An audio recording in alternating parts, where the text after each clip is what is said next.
Il y a deux seules et uniques raisons pour lesquelles un homme ne veut pas s'engager, et si tu veux pas souffrir dans tes relations, tu dois absolument les connaître, et ça doit être très très clair dans ta tête. Bonjour à toi, j'espère que tu vas bien et bienvenue sur cette nouvelle vidéo de ma chaîne YouTube. Je suis très contente aujourd'hui de parler justement de l'engagement, mais aussi, tu le verras, de dépendance face aux personnes dont on aimerait qu'elles s'engagent, dont on espère un engagement, parce que je trouve que à trop chercher à faire en sorte que les autres s'engagent pour nous, ça peut cacher derrière des peurs qui peuvent quelque part être très destructrices pour vos relations. Donc si vous ne me connaissez pas, je me présente, je m'appelle Chloé Mercart, je suis coach, PNListe, hypnothérapeute et spécialisée depuis 2019 sur l'accompagnement de la dépendance émotionnelle et le renforcement de l'estime de soi. Si vous n'êtes pas encore abonné à la chaîne YouTube, je vous invite à le faire maintenant en cliquant sur le bouton rouge s'abonner et en activant bien la cloche des notifications pour recevoir tous les jours, le soir, une nouvelle vidéo durant la semaine. D'ailleurs, pour les femmes célibataires qui me regardent, vous savez que j'ai créé une formation offerte pour vous, Incarner la femme sensationnelle, lumineuse et unique qui l'épousera. Et cette formation offerte est disponible dans la description de cette vidéo sur le deuxième lien qui est proposé. Gardez bien en tête ce que je vais dire, parce que c'est fondamental pour arrêter de perdre du temps et tourner autour du pot, et pour arrêter d'être des filles soumises qui finalement se font avoir par tout le monde et qui ensuite se plaignent de rencontrer des hommes qui ne veulent pas s'engager. Ce que je vais dire est aussi valable pour les femmes que pour les hommes. C'est la même chose. La première raison pour laquelle un homme ne veut pas s'engager, c'est que tu ne l'intéresses pas, en fait. C'est que cet homme-là n'est pas intéressé par toi. Alors arrête de chercher comment faire qu'il s'engage, parce qu'à partir du moment où une personne n'est pas intéressée par toi, plus tu vas essayer de la ramener dans ton parti ou vers toi, plus tu vas dégoûter cette personne-là. En fait, ça peut être lié, c'est pour ça que je voulais en parler dans cette partie-là, ça peut être lié aussi au fait de tellement vouloir plaire que finalement tu déplais. Les femmes qui étonnent les hommes, même si elles sont pas très belles, même si elles sont pas très intelligentes, même si elles sont pas exceptionnelles, c'est les femmes qui n'en ont rien à faire de plaire ou de ne pas plaire, et qui ont leur univers à elles. En fait, c'est tout le temps la même règle. C'est pas que t'en as rien à faire, mais plus tu n'as pas besoin de l'autre, plus t'es aussi aligné dans le fait de plaire que de ne pas plaire en étant en paix avec toi-même, moins les hommes te rejettent et plus ils vont vers toi.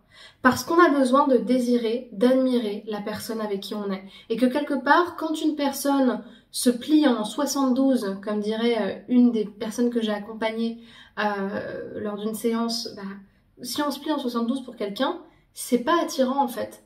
Parce que ça donne la sensation que on n'a tellement pas de valeur, on est tellement rien, on est tellement capable de se brader comme, je sais pas moi, un rouge à lèvres sur Shane, qu'en fait on amoindrit sa valeur et on cherche à plaire à l'autre. Donc c'est tout bête ce que je vais te dire, mais la première raison pour laquelle il veut pas s'engager, des fois c'est même pas qu'il cherche pas du sérieux, des fois c'est pas qu'il est pas mature, des fois c'est pas que c'est pas le moment pour lui, mais c'est juste qu'en fait tu l'intéresses pas. Et je trouve que c'est important de voir les choses et de savoir s'arrêter au bon moment en fait. Et donc bien sûr il y en a qui vont venir te parler, qui vont venir prendre des fois tes nouvelles, mais fondamentalement s'il fait pas de pas vers toi et s'il s'engage pas dans le fait de créer une relation, c'est qu'il a pas envie d'être avec toi. Donc toi ton rôle en te protégeant, c'est pas d'aller vers lui, c'est pas de lui donner toutes les bonnes raisons de venir vers toi, mais c'est simplement de reprendre tes cartes en main et de continuer ton bout de chemin.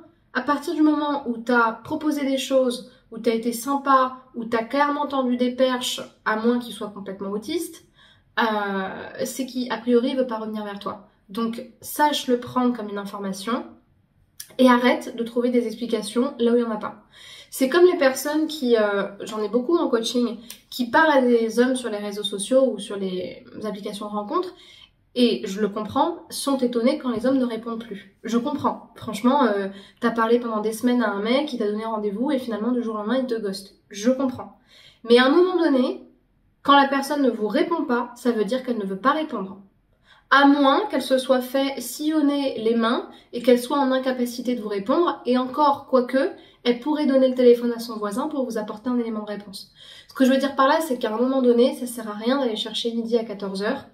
La situation, elle est claire, c'est simplement que des fois, on ne veut pas la voir.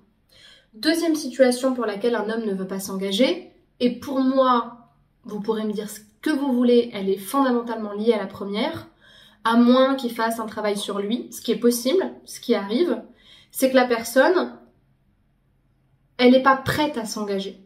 Soit parce qu'elle ne le veut pas, souvent parce qu'elle a eu un deuil, une rupture très compliquée, elle s'est beaucoup investie, elle croit plus en amour. C'est un peu le cliché de l'homme, mais c'est exactement pareil pour les femmes. Et donc en fait, il n'est pas prêt, il n'en a pas envie, il n'est pas dans cette envie-là. Soit parce qu'il a d'autres priorités, ce qui revient exactement à la même chose, parce que les excuses de, bon, je le dis tout le temps dans les vidéos, mais les excuses de ma mère est morte il y a 5 ans, mon frère est tétraplégique, j'arrive pas à trouver de travail, enfin, oui, c'est des excuses qui sont légitimes, mais au point de bloquer toute sa vie sentimentale parce qu'il y a un truc qui s'est passé à un moment dans sa vie, moi je pense que c'est que la personne, soit elle n'a pas fait son deuil, ou soit elle utilise cette info pour ne pas forcément s'avouer qu'elle n'est pas très intéressée par vous, ce qui de toute façon revient à la même chose. Parce que, encore une fois, fondamentalement, un homme qui est vraiment très intéressé, il va pas mettre toutes les excuses de sa vie en jeu pour vous perdre en fait. Le début de la rencontre amoureuse, c'est ça, c'est de la perte. Quand on aime quelqu'un, enfin quand on est attiré par quelqu'un, on n'a pas envie de le perdre. À tel point que même quand on est en couple et qu'il y a des mecs ou des femmes qui nous plaisent, des fois on est même capable de pas révéler certaines informations tellement on a peur de perdre la personne qu'on n'a jamais eue alors qu'il ne se passe rien. Le début de la rencontre, ça se passe toujours sur le mode de la séduction. Donc si cette personne, elle a suffisamment de détachement pour vous dire que voilà, elle fait d'autres choses, elle a pas envie, que c'est pas le moment, etc. Soit c'est des excuses, et en fait elle est pas intéressée, ou soit en fait, pour une raison ou pour une autre, c'est des choses qu'elle se raconte pour justifier le fait que pour le moment elle a pas envie d'être en couple. Et donc ce qui revient à dire que elle est pas dans cette énergie-là, ou alors si c'est un homme qui, je sais pas moi, qui a 38, 37, 40 ans et qui est toujours célibataire, et qui avance pas dans sa vie et qui a toujours pas envie d'être avec une femme, bah c'est peut-être qu'il n'est pas suffisamment mature émotionnellement et encore une fois qu'il n'a pas fait son travail sur lui.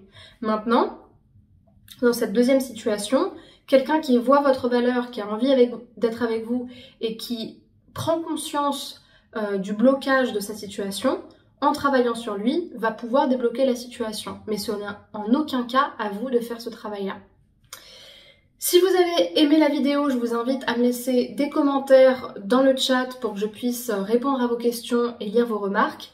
Si vous souhaitez être accompagné pour pouvoir savoir comment vous positionner par rapport aux hommes que vous rencontrez et justement améliorer vos relations, je vous invite à cliquer sur le premier lien en description de cette vidéo en remplissant le formulaire, en choisissant le créneau qui vous convient afin qu'on s'appelle 15 minutes pour pouvoir tout simplement étayer votre situation, que je comprenne mieux quelle est la problématique et que je vous explique comment je travaille. Et puis pour terminer, je vous invite à aller dans la description de la vidéo pour regarder toutes les formations que je propose. Il y a des formations qui durent plusieurs mois, comme le programme Confiante, Indépendante et Envoûtante sur la dépendance émotionnelle qui dure de 3 à 6 mois. Et puis ensuite, vous avez des petits programmes pour les personnes qui ont envie de travailler sur elles en commençant, sans investir énormément, mais avec des outils qui leur permettent déjà de se mettre en action. Tout est dans la description, donc allez regarder, il y a des belles choses pour vous et par rapport à vos besoins. Et enfin, je vous invite à me rejoindre sur les réseaux sociaux, notamment Instagram, TikTok, Facebook, Instagram j'ai déjà dit, TikTok, oui c'est bon, Facebook, YouTube et Spotify, où vous pouvez retrouver mes contenus et m'écrire si besoin, voilà, en privé. Prenez soin de vous et à très bientôt.